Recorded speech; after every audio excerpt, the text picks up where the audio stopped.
महागठबंधन में मुकेश सहनी जी का हम स्वागत करते हैं। इन्होंने काफ़ी परिश्रम किया, काफ़ी मेहनत की, अति पिछड़ा समाज को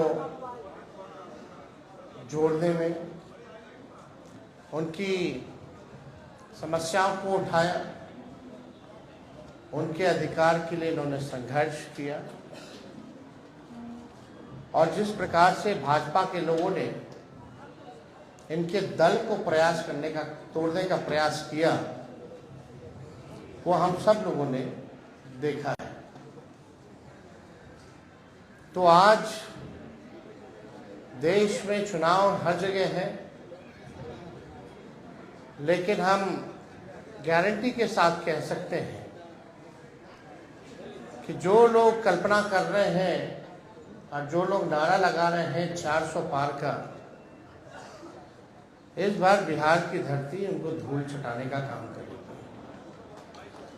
और हमने कई बार कहा है कि बिहार जो है वो चौंकाने वाला रिजल्ट देगा। हम सब लोग नौजवान हैं, बिहार के लिए नया सोचते हैं, प्रोग्रेसिव लोग हैं, पॉजिटिव लोग हैं, हम लोगों के पास विजन है, हम लोगों के पास रोड मैप है कि किस तरीके से बिहार को हम लोग आगे ले जाने का काम करेंगे। हम सब लोग देश के हालात को भी देख रहे हैं, जहां तानाशाह रवैया अपनाया जा रहा है, जहां संविधान पर खतरा है। और ताजुब है, कई लोग, जब हम लोग बोलते थे भाषण में कि भाजपा के लोग जो है संविधान को खत्म करना चाहते हैं, लोकतंत्र को खत्म करना चाहते हैं, इस देश की जो डाइवर्सिटी है उसको खत्म करना चाहते हैं, भाईचारे को खत्म करना चाहते हैं, शांति अमन चैन को भंग करना चाहते हैं, तो कुछ लोग सवाल पूछते थे, कहां से कह रहे हैं कि भाजपा के लोग संविधान खत्म कर रहे हैं। आज आप लोगों ने देखा होगा, हमने ट्वीट करके एक वीडियो रिलीज किया है, जब बैठक चल रही है गया में, भाजपा का इंटरनल बैठक है, चुनाव की तैयारी की बैठक चल रही है। वरिष्ठ नेता भाजपा के, वरिष्ठ मंत्री बिहार सरकार के प्रेम कुमार जी साथ बैठे हैं और उनके सामने एक भाजपा का वरिष्ठ नेता कहता है कि हमको प्रचंड बहुमत चाहिए, 400 पार कराइए और हम लोग संविधान को खत्म कर देंगे। हम लोग ये बताना चाहते हैं कि किसी माई के लाल में दम नहीं जो हमारे देश का संविधान को बदल सके, लोकतंत्र को छीन सके, और जो असली चेहरा जो बीजेपी का है वो सबके सामने वो उजागर हो चुका है। जो असली चेहरा जो है बंद है, वो उजागर हो चुका है भाजपा का। यानी जो बात हम लोग कहते थे कि संविधान और लोकतंत्र पे खतरा है, आज भाजपा के लोग ही जो है भाषण कर रहे हैं, खुल करके बोल रहे हैं कि संविधान को खत्म करना है। ये बाबा साहब अम्बेडकर का लिखा संविधान जो देश को जोड़ने का काम करता है, जहां सामाजिक न्याय के साथ साथ सबका सम्मान है, सबका अधिकार दिया गया है। और जब संविधान खत्म हो जाएगा तो लोकतंत्र खत्म होगा, तो लोकतंत्र खत्म होगा तो वोटिंग खत्म हो जाएगी। जो आप वोट करना चाहते हैं, अब आज चुनते हैं सरकार को, इनका असली एजेंडा है कि उस हिसाब से खत्म हो जाए और एक तानाशाही पूरे देश में जो है वो लागू हो जाए। और कोई पहली बार भाजपा के नेता ने नहीं बोला, दक्षिण भारत में भी भाजपा के लोगों ने बोला, राजस्थान में भी भाजपा के नेता ने बोला, और लगातार ये बिहार में हो रहा है। जब लोग जागरूक हो गए, जब अधिकार के लिए लड़ने लगे, जब दलितों की पार्टियां बनने लगी, जब अति पिछड़ों का पार्टियां बनने लगा, पिछड़ों की पार्टियां बनने लग गई तो बीजेपी को डर हो गया, उसलिए चाहते हैं कि संविधान को खत्म कर दिया जाए। तो आज बेहद खुशी है कि मुकेश साहनी जी ने आज महागठबंधन जो है उसमें शामिल हुए हैं और हम सब लोग, पूरा राष्ट्रीय जनता दल परिवार, सभी हमारे महागठबंधन के सभी साथी, इनका हम लोग स्वागत करते हैं। और आप लोग सब लोग जान रहे हैं कि आज शामिल हो रहे हैं ये, लेकिन इससे पहले महागठबंधन में हम लोगों ने सीटों का ऐलान कर दिया है। सीटें बता दी गई हैं, कौन सा सीट कांग्रेस के खाते में गया और कौन सी सीटें जो है लेफ्ट पार्टियों के खाते में गई, और कौन कौन लोग कितने कितने सीटों पर लड़ेगा। तो आज मुकेश साहनी जी ने एक महत्वपूर्ण निर्णय लिया है बिहार के हित के लिए, संविधान और लोकतंत्र आरक्षण को बचाने के लिए। तो हम लोग इनका स्वागत करते हैं और साथ ही साथ हमारी भी जिम्मेवारी बनती है कि इनको साथ लेकर के हम चलने का काम करें और इनको भी सम्मान दें। तो उसी तर्ज पर जैसा आप लोगों के जानकारी में है, जैसा महागठबंधन ने ऐलान किया था इसी जगह पे कि 26 सीटें जो हैं राष्ट्रीय जनता दल चुनाव लड़ेगी। तो हम राष्ट्रीय जनता दल अपने कोटे में से उस 26 सीटों में से हम 3 सीट जो है मुकेश साहनी जी को, हमारे पार्टी का निर्णय हुआ कि 3 सीटें जो हैं वो मुकेश साहनी जी को दी जाए। राष्ट्रीय अध्यक्ष जी का भी निर्णय है और वो 3 सीटें, पहला गोपालगंज है, दूसरा झंझारपुर है और तीसरा जो है मोतिहारी सीट जो है। ये फैसला हुआ है कि ये 3 सीटों पर मुकेश साहनी जी की पार्टी चुनाव लड़े। भले ही अलग पार्टी हो, लेकिन हम सब लोग मिलकर के साथ चुनाव लड़ रहे हैं। यानी चाहे इनके सिंबल पे जो कैंडिडेट हो, हमारी वो लड़ाई है, चाहे लालटेन पे कोई लड़ रहा हो, ये इनकी लड़ाई है। और ये एक मजबूत गठबंधन आगे बिहार के भविष्य को देखते हुए केवल लोकसभा ही चुनाव नहीं, बल्कि आने वाला जो विधानसभा चुनाव होगा, क्योंकि समय तो ज्यादा नहीं रह गया है और आप लोग सब लोग जान रहे हैं कि नीतीश जी का तो जब मन है कभी भी करा ले, कभी भी हो सकता है। तो हमारा जो गठबंधन केवल लोकसभा के साथ साथ हमारा गठबंधन बिहार के विधानसभा के लिए भी है और हम लोग मजबूती के साथ बिहार विधानसभा का भी चुनाव लड़ेंगे। और समय भी जो सम्मान की बात लगातार मुकेश साहनी जी करते रहे हैं, तो जिस प्रकार से राष्ट्रीय जनता दल ने, महागठबंधन ने इनका सम्मान दिया है लोकसभा के चुनाव में, विधानसभा के चुनाव में भी हम लोग इनको सम्मान देने का काम करेंगे। और ज्यादा कुछ हम नहीं कहेंगे। अब हम चाहेंगे कि मुकेश साहनी जी जो है आप लोगों के समक्ष अपनी बातों को रखेंगे और ये जब बात रख लें तो जो आप लोगों का सवाल होगा शांति पूर्वक आप लोग पूछ सकते हैं।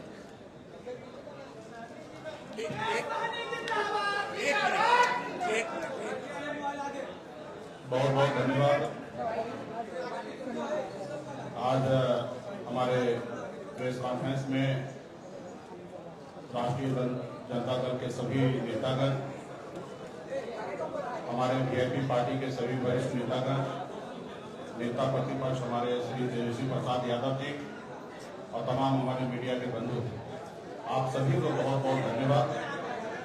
आज हम लोग महागठबंधन, इंडिया गठबंधन के पार्ट हम लोग बने हैं और निर्णय यही है कि आगे लड़ाई लड़ना है। हम लोग हमेशा लालू प्रसाद यादव जी के विचारधारा को मानने वाले लोग हैं। गरीब पिछड़े समाज में जन्म लिए हैं। संघर्ष के बदौलत आज हम लोगों ने अपने मुकाम को हासिल किया है और जब मैं मुड़ के देखता हूं तो हजारों समस्या हमारे परिवार में, हमारे लोगों के बीच में है। उस समस्या को दूर करने के लिए बॉम्बे के ऐशो आराम जिंदगी को छोड़कर मैं बिहार आया, अपने लोगों के लिए लड़ाई लड़ने लगा, आंदोलन किया। आंदोलन से हमने एक पॉलिटिकल पार्टी बनाया और आपने देखा कि किस तरीके से हमने संघर्ष करने वाले लोग, हम अपने सर उठा के जीने का हमने निर्णय लिया था। और आपने देखा कि भाजपा ने किस तरीके से हमारे विधायक को खरीद लिया, हमारी पार्टी को तोड़ दिया, हमारे सहयोग से बिहार में सरकार बनाई, उस सरकार से हमें बाहर कर दिया। और अब पिछले 2 सालों से संघर्ष में कर रहा हूं, गांव-गांव में घूमकर अपने लोगों को जागरूक कर रहा हूं कि अपने अधिकार के लिए लड़ाई लड़िए। हमारी लड़ाई है कि जब देश एक है, संविधान एक है, देश के प्रधानमंत्री एक है, तो हमारे साथ अन्याय क्यों? जब बंगाल में निषाद समाज के सभी उपजाति, चाहे बिंद हो, बेलदार हो, नुनिया हो, मलाह हो, चाहे हो तियर हो, बनपर हो, गोरी हो, तमाम निषाद के सभी उपजाति को आरक्षण एससी का मिल रहा है। आप दिल्ली चले जाइए, वहां पे निषाद समाज के सभी उपजाति को आरक्षण मिल रहा है और बिहार या उत्तर प्रदेश, झारखंड में नहीं मिल रहा है। कई बार भारतीय जनता पार्टी के शीर्ष नेतृत्व ने कई बार उन्होंने वादा किया कि हमारी सरकार बनेगी, हमारे साथ दीजिए, हम आपको आरक्षण देंगे। और कई बार हम लोगों ने उनको मदद किया, लेकिन जब उनकी मजबूरी होता है तो हर तरह की बातें करते हैं और जब उनकी समस्या दूर हो जाता है तो भूल जाते हैं कि मल्ला का बेटा का भी कोई समस्या है, उसको दूर करेंगे। इसलिए हम लोग लड़ाई लड़ रहे हैं। पूरे यूपी, बिहार, झारखंड में अपने लोगों को जागरूक किए। हर लोगों ने हाथ में गंगा जल लेकर संकल्प लिया कि हम अपने आने वाला पीढ़ी के लिए, अपने बच्चे के भविष्य के लिए संघर्ष करेंगे। जैसे हमारे पूर्वज ने कभी इस देश को आजादी दिलाने के लिए संघर्ष किया, उसी तरीके से संघर्ष करेंगे। और आज हम भी उसी रास्ते पे चल रहे हैं। हमने बिहार में तमाम, हमारे कर्पूरी ठाकुर जी हो, हमारे लालू प्रसाद यादव जी हो, स्वर्गीय श्री पासवान जी हो, हमने सबको देखा। अपने लोगों के लिए, अपने हक अधिकार के लिए उन्होंने संघर्ष किया और मैं भी वही रास्ते पे चलने के लिए आज हम इंडिया गठबंधन में आए हैं।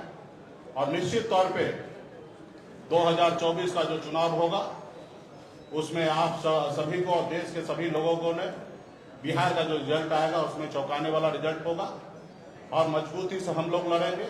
40 से 40 लोकसभा सीट पर हम लोग काम करेंगे और 40 से 40 जीतने का हम लोग काम करेंगे, ताकि देश में जो आज खास करके मोदी जी ने हर साल में 2 करोड़ लोगों को रोजगार देने का जो निर्णय लिया था, आज कहीं ना कहीं 2 लाख भी नौकरी उन्होंने देने का काम नहीं किया। आज हमारे लोग पढ़ लिख कर घूम रहे हैं, उनको नौकरी नहीं मिल रहा है। और खास करके ये कौन लोग हैं? ये SC, ST, OBC के लोग, अति पिछड़ा समाज के लोग हैं। आज हमारे बच्चे बीमार पड़ते हैं तो उसके घर में, परिवार के पास पैसा नहीं होता है तो उसको सही हॉस्पिटल में जाके इलाज कराए। आज हमारे लोग इलाज के अभाव में बच्चे को दम तोड़ते हुए देख लेता है और उसके बच्चे के लिए कुछ नहीं कर पाता है। आज यही सोच समझ को लेकर अपने समाज के हक अधिकार के लिए लड़ाई लड़ने के लिए बिहार हमारा आगे बढ़े, बिहार के लोग आगे बढ़े, और इसके लिए हम लोग आज गठबंधन में आए हैं। और निश्चित तौर पे 2000 अगला जो चुनाव होगा, चुनाव कब होगा ये तो नहीं पता, अगर समय से हुआ तो 2025 में होगा, लेकिन मुझे लगता है कि 2024 चुनाव खत्म होते हुए ही बिहार में सरकार में परिवर्तन होगा और हम लोग उसके लिए भी तैयार हैं और अगली सरकार हम लोग बनाएंगे। इसलिए साथियों, मजबूती से हम लोग हक अधिकार के लिए लड़ाई लड़ रहे हैं। इंडिया गठबंधन महागठबंधन के परिवार को मैं धन्यवाद देता हूं कि आपने इससे पहले भी जब हमने पार्टी बनाया तभी भी आपने हमें साथ दिया। उस समय में हमने 3 लोकसभा सीट पे चुनाव लड़ा और आज भी आपने हमें साथ दिया। अपने गठबंधन में आपने जगह दिया। 3 लोकसभा सीट पर वीआईपी पार्टी लड़ेंगे और 3 ही नहीं 40 सीट हम मानते हैं कि हम लोग मजबूती से लड़ेंगे। तो तमाम हमारे महागठबंधन इंडिया गठबंधन के तमाम साथी को धन्यवाद देता हूं कि इस गठबंधन में हम लोग आए और आगे सामाजिक न्याय के लिए लड़ाई हम लोग लड़ते रहेंगे। एक सेकंड एक सबके सवाल लूंगा, एक एक करके बताइए। आप बताइए। आप